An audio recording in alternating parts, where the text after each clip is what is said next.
Well, the Central Bank of Nigeria has lifted the ban on 43 items previously restricted from accessing foreign exchange. Now, this means that importers of 43 items, which includes rice, cement, meat, poultry, and others, can now freely purchase Forex from the official window at cheaper rates. The Apex Bank says it will also boost liquidity in the foreign exchange market by intervening from time to time. It says the intervention will decrease gradually when market liquidity improves.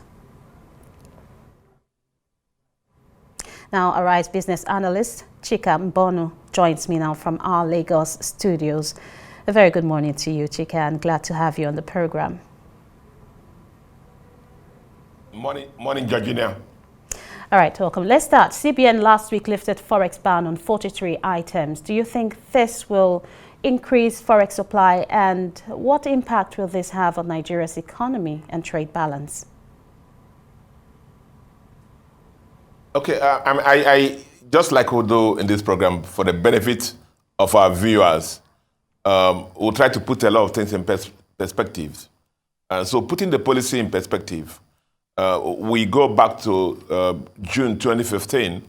Do recall that the Buhari administration came in May 2015. So this happened to be one of the first key initiatives under the Buhari administration by Central Bank of Nigeria.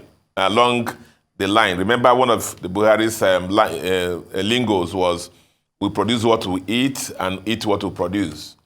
And so we can't just run towards analyzing the impact on foreign exchange without looking at the benefits or the reasons for that in this policy. 41 items initially, basically it was saying that these items will have the wherewithal to produce them in Nigeria. So why waste foreign exchange and transferring employment to other countries when we couldn't do them in Nigeria? But as usual with Nigerian, initiatives, planning was very good, intention very good, but again, the issue is always implementation, very poor implementation. So if you take those items from 2015 to now, how much of it have we succeeded in producing locally? And we kept saying that time that one of the things they needed to do was to do a proper analysis and look at what's our capability, what's our national demand for each of those items, what is capability for producing them, what the limiting factors for producing them, and then put them in place before the ban takes place.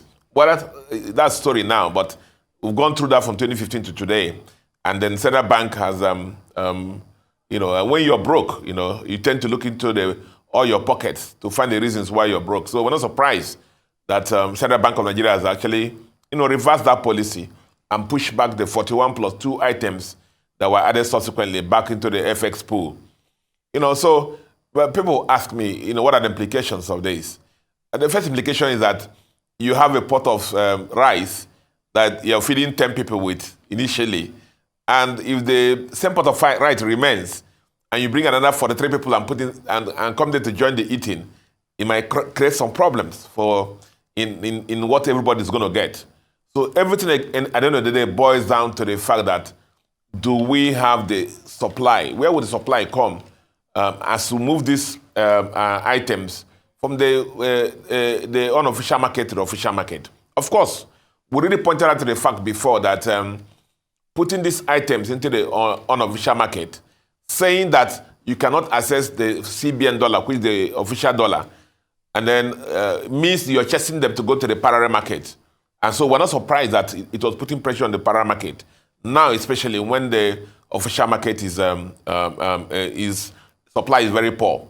So, but what do we think was going to happen going forward? Remember, CBN has said willing buyer, willing seller market, and it says that the price will be moved to a price that it will clear the market. So, look at it this way. The free market dollar is at 1,000 and above. The official one is hugging 800. What is going to happen if supply doesn't come into the market? Nothing's going to change. So what will change the dynamics of the market is assuming CBN, as they promised in that release, actually starts funding the market. And so everybody who has been chasing to the official market now, when their needs are met, there'll be no need for the unofficial market.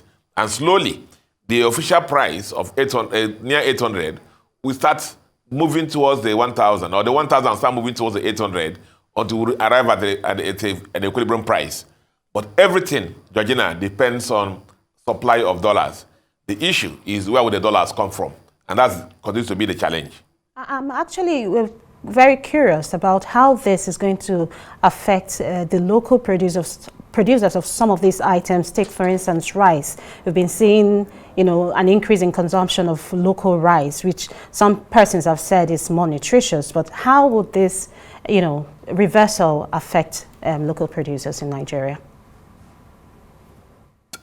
Well, thank you for asking me that question, because one of the downsides, or one of the criticisms for that policy of actually banning is that CBN is moving away from the monetary policy and crossing over to the terrain of trade policy, which is actually more the fiscal side. What you used to discourage imports or export is usually duties and tariffs and levies, and that's what you normally would do, and which means that to nations that want to protect their local markets, there are a lot of imports to come in, of course. If you want to import, import. If you go to even Ghana, you want to import, import. But be right to pay the right, be ready to pay the right duties. That's the issue. Now, but what it is going to happen now? The duties for these products that have been put into the basket will be put there, by the government. Now, the particular regulatory authorities are supposed to ensure that these duties are applied. And there's no smuggling. And so if the duties are not right, what will happen is that these imports, when they come into Nigeria, will smother the local manufacturing. And that's going to be a problem for us. So the little gains we've made from the local integration, looking inwards and producing maybe rice and other commodities, we will lose them. And maybe local commodities may not be able to compete. And again, we'll lose employment. So it depends. The success depends on putting the right duties and levies, discouraging these imports, just come wholesale to come into Nigeria, still protecting the local industries with the tariffs, the right tariff structure and fees and levies, and making sure that our borders are not just thrown open, for goods that are smuggled in and people who don't pay import duties. When there's a balance in the trade policy, it will help also the local industries to grow. But if that is not done, the local industries will be overrun, because cheap alternatives without duties and taxes will just be dumped into Nigeria, and they wipe away the local production here. Thank you so much. I have other questions, but we'll have to go ahead. Really, thank you so much for your insight.